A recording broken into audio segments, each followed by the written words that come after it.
Hey, what's going on, guys? Room Gaming here. We are back with another video. In today's episode, we're going to be taking a quick look at the Bloodwave Necromancer. If you want access to this guide, just check out the description of this video. I'm going to leave a link to it. You can just click the link, and it should take you directly to this page. And this should be the full guide if you scroll through here and just kind of follow along. So, Bloodwave Necromancer is currently probably the best build in the game. I think I can confidently say it's at least the best Necromancer build in the game in Season 7 at the moment.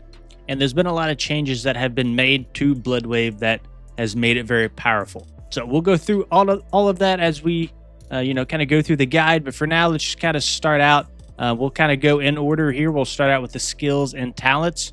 So the main skill you're going to be using here is Bloodwave, and that is your ultimate. So the main change that's happened with Bloodwave is it can now gain skill ranks. So at rank 5, it actually gets a pretty big multiplier, and this actually works in synergy with a new unique that's been added to the game. We'll talk about that here in just a bit, but those two synergize really well and make this build very powerful.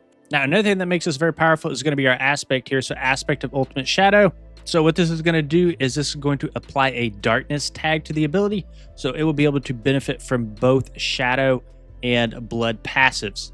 And then a lot of this build is going to synergize around blood orbs that do spawn on the ground. You'll go around, you'll pick up those blood orbs, and that's going to be through fast blood aspect. That's going to reduce the cooldown of your blood waves so that you can just kind of spam it. So next we're going to have Decrepify. So this is going to be a curse effect. It's going to cost some essence. One thing that's going to be really nice about this is you don't have to actually manually cast it. You're going to have either aspect of Cursed Aura, or you're going to have the WAT rune here, and that's going to automatically apply it for you. So this isn't something you're actually going to pull onto your skill bar. And this is going to be really strong for survivability because this is going to slow the enemies around you, and it's going to make them deal 20% less damage as well. Then we're also going to have Blight here, and this is not going to be something you're going to be casting too much. The main idea behind it is to apply the passive bonus that comes with it. So this is going to be very similar to your Decrepify. It's just one of those things that you want to keep up, and you want to be casting this, every few seconds. You want to just be spamming or anything, but you want to make sure that you're getting the debuffs from the Blight. You also want to make sure you're getting that passive damage bonus as well. Now we do have Corpse Explosion, and this is going to work with your Flesh Eater and your Fueled by Death. So for Flesh Eater, consuming 5 corpses is going to grant 40% increased damage for 6 seconds, and Fueled by Death, you deal 3%. And you see the X there. This does have multiplicative scaling, so increased damage for 6 seconds after consuming a corpse. So long story short, just make sure you are consuming a corpse once every 6 seconds, and make sure that you're applying your Blight once every 6 seconds. And all these, I guess as we're going through this list, all this is meant to buff up your blood wave. So blood wave is what's actually going to be doing the killing in this build, and then everything else is just to get the damage modifier. So you're going to be using Corpse Explosion. You're going to be like, wow, that's not doing much damage. Why am I even using this? The whole idea is to beef up your blood wave. Pretty similar story for Decompose as well. So it's going to provide us a damage bonus. And this is also going to give you a little bit of speed boost as well. It's going to kind of help you traverse through, the pit or whatever you're running. It's going to help you get through that content faster. And then, of course, you are going to be able to proc your Reaper's Pursuit here, which is going to give you even more damage. You can see it is multiplicative as well, so it does a lot more damage than you would think. One thing about this isn't something that you necessarily want to be channeling. It's just something, it is a channeled spell, but you want to be channeling, you just want to be using it to tag mobs, and that is it. And of course, at the bottom here, we are running Reap. And for similar reasons, just only on our bar due to Reaper's Pursuit, right? The more darkness skills we have in our action bar, the more damage it will do. And it will also give us more movement speed as well. So you're not really casting Reap much. It's just kind of on there to beef up everything else. For the talent tree, we do have a link in our guide here, and you can come out and you can see the full talent tree with the Book of the Dead options as well, if you want to kind of look at some of that. We will cover pretty much all the talents as we kind of go through the guide. Everything will probably pop up at least once. So we're not going to dive into the talent tree or anything in this specific guide. Next section is kind of what we've already talked about. It is the skill usage, how you should use each ability, and some of the synergy. We talked about this unique earlier, this Keseme's Legacy. The tooltip's not wanting to work here, so we'll just go out to it. Okay, I lied. I just had the tooltip wrong. But here it is. And you see the synergy that this is going to have with blood waves. So 26 to 35% chance for Blood Wave to deal double damage, and then Blood Wave now forms a wave on each side of you. Both waves converge at your feet, pulling in all surrounding enemies and exploding for X amount of damage. So your Blood Waves will actually travel at half the distance that they did before. And this is going to be really good because this gives you a good opportunity to actually pick up those blood orbs and, kind of weave in corpse explosions, etc. And again, the more corpse explosions, the more flesh eaters and Fueled by Death that we can proc. And then we also get a ton of CDR on Blood Wave due to the blood orbs that we're picking up through the fast blood aspect. So that's kind of the sort of core gameplay loop is in between these two sections right here. Another thing I wanted to mention about Blood Wave, and I said I wasn't going to go into the talent tree, but here we are. I don't think I mentioned it in the guide anywhere else. Maybe I did. I don't remember. But for Blood Wave specifically, that's also going to give us a damage reduction for 10 seconds. So we have this giving us damage reduction, and then we also have our Decrepify as well giving us damage reduction. So it is something to kind of keep in mind there. Don't know if I mentioned in the guide or not. I don't think I did. Okay, so we kind of talked about Decompose. We talked about Blood Wave, Decrepify. We've talked about blood orbs. We talked about the new unique. Let's go ahead and talk about Rathma's Vigor here. So one thing that's really nice about this specific talent is this is going to allow Blood Wave to overpower. So just to read it out here, after being healthy for 15 seconds, your next blood skill overpowers.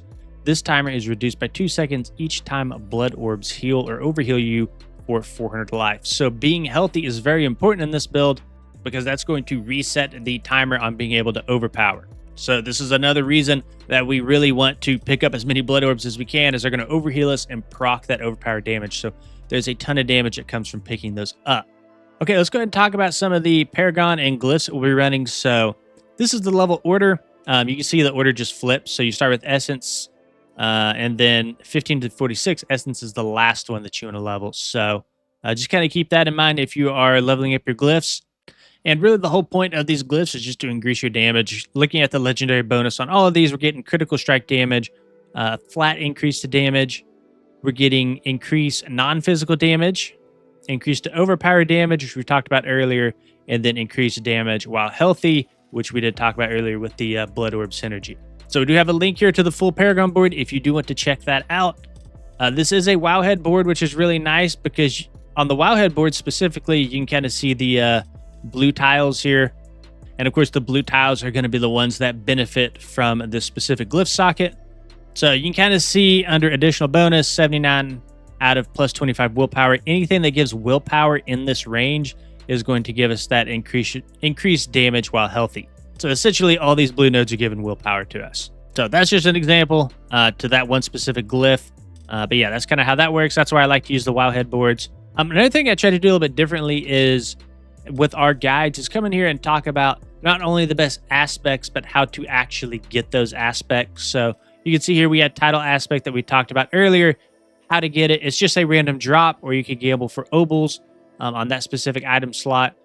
So if you hover the aspect here, you can gamble for obols on those specific item slots. Hopefully you get the aspect.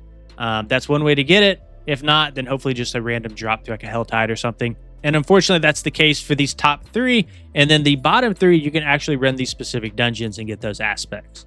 So quickly, just going through these aspects, we talked about pretty much all these already. We talked about title aspect on how Blood Wave is going to fire those additional waves. We also have aspect of Ultimate Shadow that's going to basically turn your Blood Wave into a shadow spell. Or I guess it's going to give it that darkness tag so that your Blood Wave will benefit from that tag. So anything that gives a damage bonus to a darkness skill will also go to your Blood Wave. We have aspect of the Cursed Aura. That's going to give us a lot of that damage reduction just through that Decrepify kind of auto casting for us. Aspect of the Damned here. Any enemies that are affected by a curse will take increased shadow damage from us. Again, you can see the synergy between this and the aspect of Ultimate Shadow. We also have Fast Blood aspect. Those blood orbs are going to reduce our ultimate cooldown. And then our sacrificial aspect from our Book of the Undead. You know, if you sacrifice your minions, you get those specific bonuses. Let me just show you really quick what we're running there. Go to the talent tree. So you can see we're running Reapers. Deal 20% increased shadow damage, but you can no longer raise Skeletal Warriors. So Skeletal Warriors, Reaper. We're running Skeletal Mages, Bone. Your overpowered damage increased by 30%, but you can no longer raise skeletal mages. And then finally, iron golems. You deal 35% increased critical strike damage, but you lose the ability to summon a golem. So that aspect is going to basically beef these up and make it even stronger. Your main uniques that you want to get, I did, again, add some links in here on how you can get these. You can farm this out through Anduril or Duriel. Both of these are going to come from Anduril and Duriel, so they're very efficient to farm. Again, it is a mythic unique, so it's going to be kind of hard to get. But thankfully, both of these mythic uniques come from the same bosses. So, if you farm it enough, you'll eventually get it. Of course, we do have a link as well where you can craft one of these each season. So feel free to check out that guide on Wowhead. It should kind of walk you through the crafting system. And then Kesmi's Legacy that we already talked about. And that's going to drop from Lord Zir. All right, now let's talk a little bit about runes. So these are going to be our best in slot runes. We have some alternative ones that you can take over here on the right. So your two best ones are going to be Bach and Zal. We're moving around a lot. We're picking up blood orbs. That's where Bach is going to be really good. And then Zal is just going to use that offering for more maximum life to increase your survivability. Nothing too crazy going on there. And then these two work very well, Ignite and Quacks, mainly because we're not casting a basic skill. We're just using our ultimate Blood Wave. So you're able to build up a lot of offering through a non-basic skill, our Blood Wave, and then you're able to use all that offering to a big burst of damage through Quacks here. So to read it out, your next non-basic skill cast spends all your primary resources, deal up to 100% increased damage based on the percentage of resource spent. So a very nice boost to our damage. Okay, taking a look at some of the seasonal stuff here, we have Witchcraft Powers. If you're not sure what Witchcraft Powers are, we did provide a link here on how to get Witchcraft Powers. We do have a little note here as well. I can't remember what I said here. Okay, yeah, we just talked about the altars and how to get the Restless Rot through headhunts. All that's talked about in this Wowhead guide if you want to check that out. So looking at our best Witchcraft Powers, what we're trying to do is we're trying to, again, beef up our Blood Wave. That's our main damage dealer. So we're granting Blood Wave our Purging Touch. That's going to give it the Eldritch tag. And through Purging Touch, our Eldritch effects are going to basically make our abilities do more damage to all enemies. So now our Blood Wave has the Blood tag, the Shadow damage tag, and the Eldritch tag. So it works out really good with the build we're running. Also, we have Soul Harvest here. So whenever you use a cooldown, aka our Blood Wave, you gain a percentage of primary core stat per surrounding enemy. It's just a bonus that lasts X amount of seconds. It falls off if you don't proc it. And then we had a couple tags here that were, or a couple links that were messed up, but we got them fixed.